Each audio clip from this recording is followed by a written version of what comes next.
guys, welcome back to my channel. Today I'm going to be showing you different ways you can style your curly wigs. Please don't forget to subscribe, turn on the notification bell below, comment and like, as this thing means a lot to me. This wig is from my brand Lola Expressa on Instagram. You can shop from my Instagram page.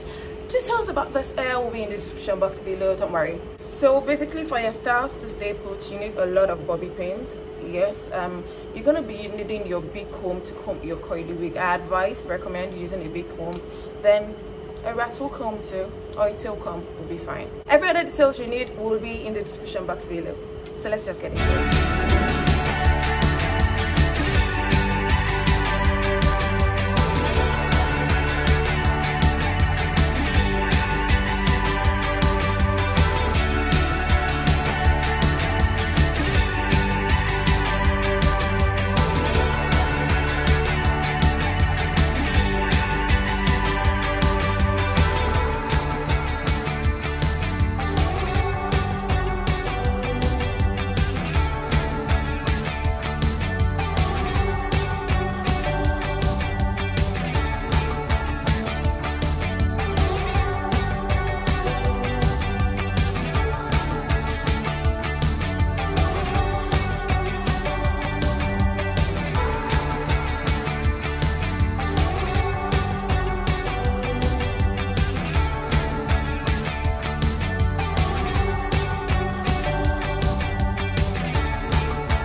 I hope you guys enjoyed all the styles. I really love to know which of the styles is your favorite. Yes, this particular one is my favorite. So don't forget to subscribe, don't forget to turn on the notification bell, don't forget to like, and don't forget to comment. Till you see me again.